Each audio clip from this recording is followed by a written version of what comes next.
자, 이재명의 그 대장동 특혜 의혹이 갈수록 커지고 있습니다.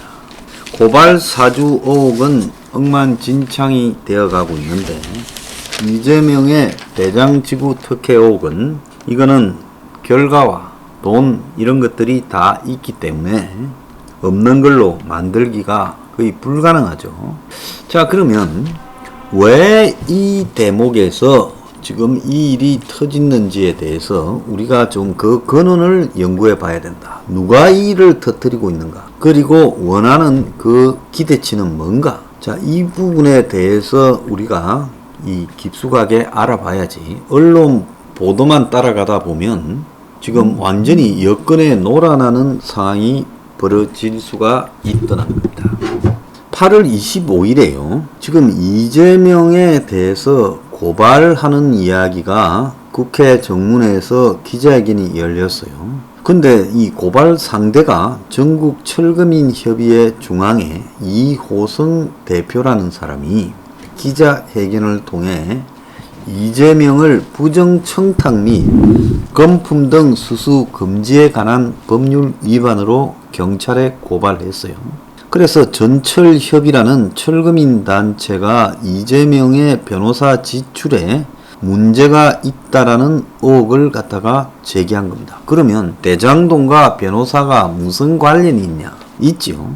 이 대장동을 끌어내기 위해 변호사 고발 사건이 앞서서 왔다는 겁니다. 처음부터 대장동 했으면 정치 공작이다 할 거니 변호사 수임료 내간이 8월 25일에 전철협이 제기를 했어요. 자, 이재명은 2018년 선거 과정에서 방송 토론 문제로 선거법 위반으로 고발됐죠.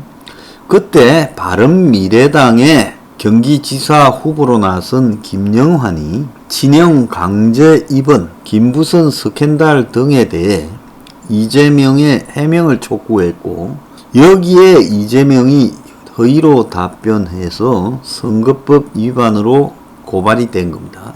그래서 2008년 6월 10일 당시에 바른미래당에서 기자회견을 가지고 이재명에 대해서 공직선거법 및 허위사실 공포죄, 직권남용죄, 특가법상 뇌물죄 또는 3자 뇌물죄로 고발을 했어요. 자, 그래서 이 이재명은 이 문제와 관련해서 대형 로펌 변호사를 수임해서 지금 소송전을 했고, 이재명이가 이 소송에 졌다면 도지사도 내놓고 40억 가까운 도지사 선거 비용도 반납해야 되고 코너에 몰렸죠. 그래서 지금 이 문제에 대해서 이재명이 가전 고생을 통해서 결국 풀려났습니다. 그런데 이재명의 이 사활을 건 재판의 변호사 내용이 지금 굉장히 빵빵했다는 겁니다. 그래서 이 변호사 수임료가 얼마나 될까, 어디서 올까라는 부분에 대해 지금 관심들이 집중되어 있었어요.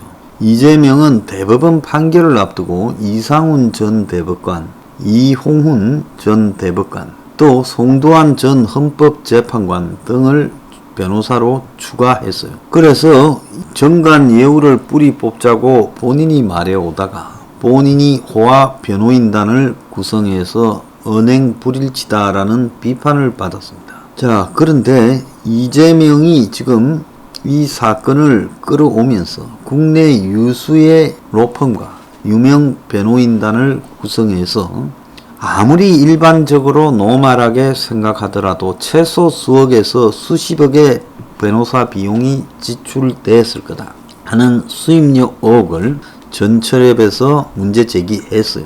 그런데 이재명의 실상 재산 내역을 보면 재산이 줄어들기는커녕 늘어났다는 거예요. 그래서 이재명이가 재판을 시작한 2018년부터 끝난 2020년까지 2년 동안에 재산이 이재명이 성남시장 재직한 2017년에 26억 8천만 원을 신고했는데, 선거법 재판을 마친 지난 2021년 3월에 재산이 28억 6천으로 1억 7천만 원 이상이 늘어난 겁니다. 그러면 변호사비를 최소 수억, 수억이라고 해도 이런 경우는 한 8, 9억쯤 될 거고, 경우에 따라서는 수십억을 썼을 건데 재산이 그렇게 쓰고도 1억 7천만 원 이상이 늘어났다. 그러면 어떻게 이걸 이해해야 되느냐?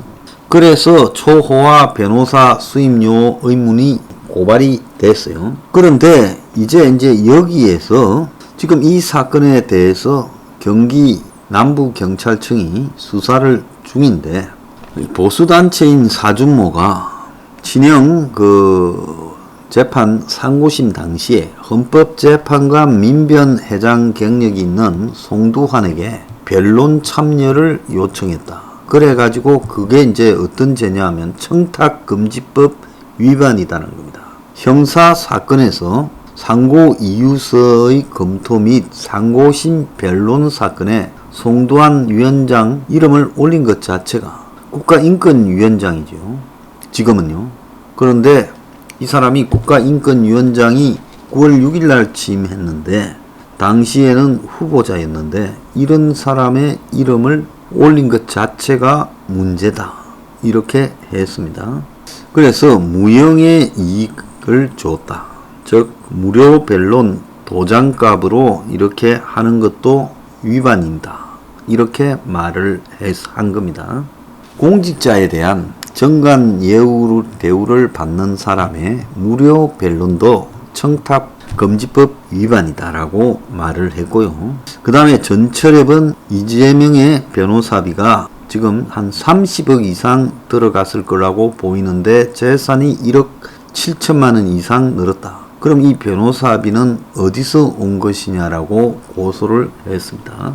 자, 그런데 지금 한간에 나돌고 있는 우리도 공개한 사진을 보면 이재명의 변호사 중에 하나였던 전직 지검장 강모 변호사가 지금 이재명의 화천대유 사장인 김만배, 이제는 이름을 공개해도 된다고 봅니다. 머니투데이에 있었다라는 이야기가 있습니다. 부장으로요. 이 사람과 같이 골프를 치고 홀인원 했다고 팻말을 들고 있는 부분이 있어요. 또 거기 옆에 있는 또 다른 사람 하나도 변호사인데 이 사람은 이 천화동인의 1호부터 7호까지 중에 하나를 맡고 있는 부동산 전문 변호사로서 천화동인에 깊숙하게 개입한 사람으로 보여집니다. 자, 이재명은 지금 이 자기에게 제기되고 있는 의혹에 대해서 모범적 공익사업이라고만 하고 있어요. 그런데 앞서서 8월 말부터 시작된 변호사비 문제에 대한 지적의 핵심은 뭐겠습니까? 결국은 이재명의 변호사비에 대해서 저렇게 문제 제기가 된 것은 그 돈이 어디서 나왔나라는 게 핵심일 거고, 결국 골프장 사진에서 보듯 이재명이가 특혜를 주던 대장동 개발 사업의 사실상 시행사가 화천대유고, 그 화천대유가 고작 3억 5천만 원을 김만배와 그 주변이 투자하고 4천억이 훨씬 넘는 이득을 봤다. 여기서 이제 변호사비가 나간 게 아니냐, 이런 이야기겠지요. 자, 이재명은 대장지구에 5,503억을 환수한 모범적 공익사업이다 라고 말을 하고 있습니다. 자, 이재명이 사실상 화천대유가 성남의 뜰의 보통주 대부분을 가지고 있고 숨겨난 SK증권 지분까지 포함하면 보통주 100%를 가지고 성남도시개발공사가 공영 참가한 모양을 가지고 우선주로 이익 배당을 해줬지만 워낙 많이 남는 부분이기 때문에 화천대유나 그들이 만드는 정체를 숨기기 위해 만드는 천화동인 그리고 지분을 위탁한 SK증권 구조를 통해서 사실상 보통주 100%를 소유하며 이 사업을 이끌어왔다. 그러니까 성남의 뜰과 화천대유와 그리고 천화동인이 하나의 몸뚱아리인데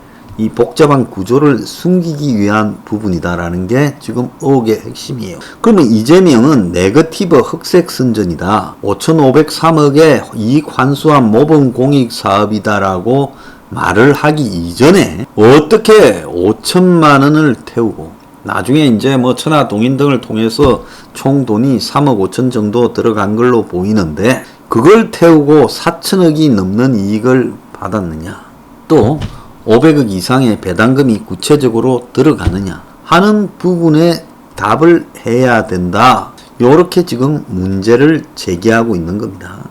자, 사업 시행자인 성남의 뜰이 3년간 배당한 총 금액 5,903억 중에 4,073억이 화천대유와 SK정권 등 민간 주주에게 배당이 됐는데, SK정권이 결국 화천대유의 대표인 김만배하고 그 특정 연관인이라고 봤을 때는 결국 그것도 다 그 돈 아니냐. 그래서 결국 3억 5천 태우고 4,073억 가져가는 거 아니냐. 자, 그런데 그 중에 473억이 김만배라는 사람이 장기 대여금으로 화천대유에서 갖고 나갔다는 거예요. 그러면 그 돈이 어디로 갔느냐? 그 돈이 어디로 갔느냐 묻는 데는 이재명 측에게 혹시 건너간 게 아니겠느냐라는 의문이 포함되어 있겠죠. 그래서 이 김만배도 사실상 바지일 거다. 실소유주가 누구냐? 자, 그래서 성남의 뜰과 화천대유 대표이사는 모두 김만배와 친분 있는 성균관 대학 동문들, 동생, 친동생 등이 맡고 있다. 요런 게 지금 의혹의 핵심입니다. 이재명은 그 의혹의 핵심에 대답을 해야지, 민영으로 갈 걸 공영으로 해서 5,500억이 넘는 이익을 환수시켰다, 요 이야기만 해서는 이 일을 빠져나갈 수가 없어요. 지분 1%를 가진 화천대유가 사실상 대장동 개발의 거의 모든 권한을 가지고 있다는 겁니다. 그러니까 서류상으로는 1%인데, 근데 거기에 내용에 보면 우선주 보통주를 나누어서 보면 사실상 보통주를 100% 장악해가 있는 이중 구조를 가졌다는 겁니다. 그래서 성남시의 내부에서도 최근에 성남시의회가 도시개발공사가 3년치 성남의 뜰 이사의 회의록을 제출해라, 의회에 이렇게 요구했는데, 개발공사가 자료를 제출하지 않았고 그 사유로 민간 사업자가 동의하지 않는다고 했고,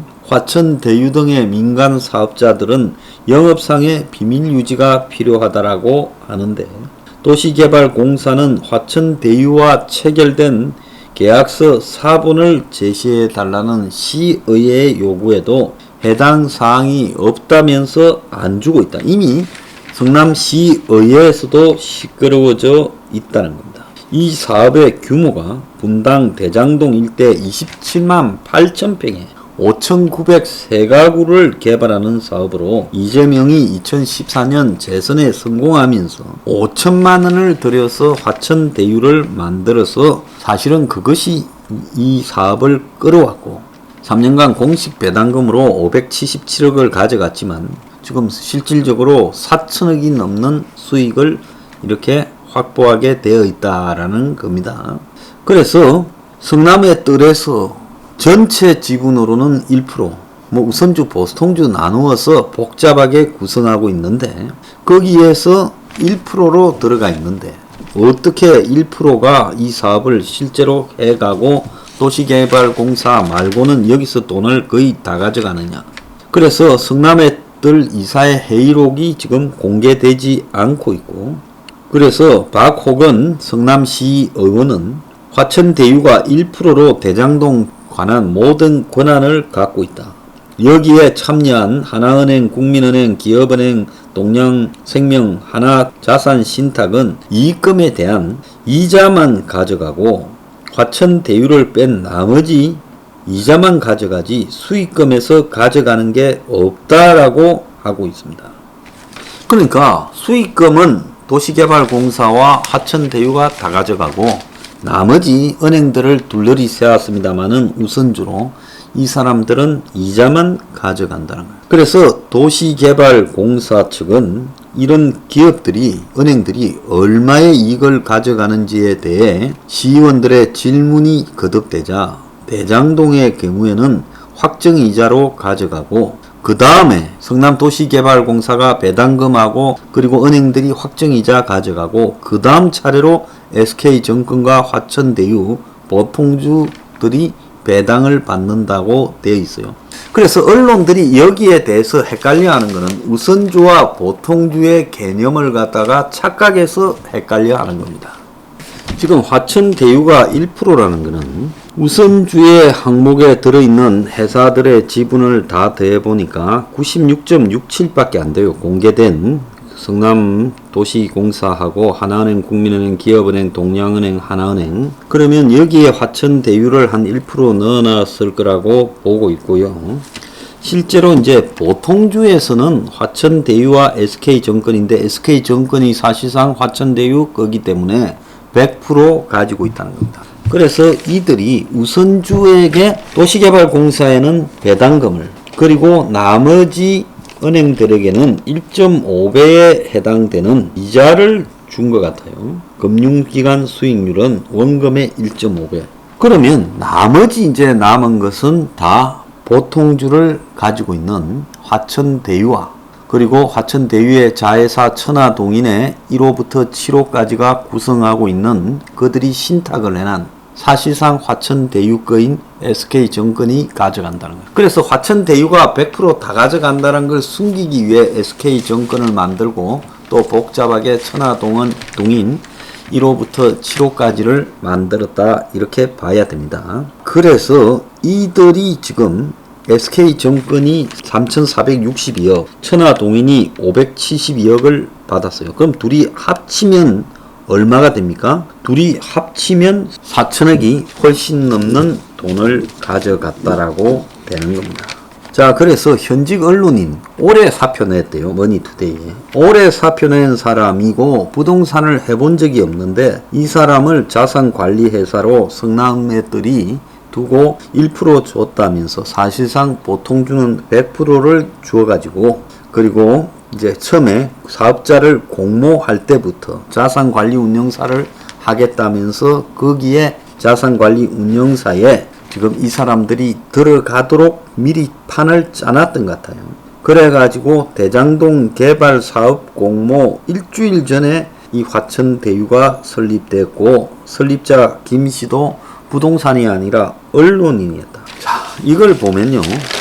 이재명은 이 사안에서 못 빠져나올 거다. 이재명은 자기를 죽이기 위한 부분은 맞지만은 이 부분에 대한 대답에서는 솔직하게 해야 된다. 근데 언론들이 워낙 복잡하게 해놓으니까 이 개념을 잘 이해하지 못해가 헛발질을 하는데 개념이 이해가 되면 이재명은 끝나기는 시간 문제다.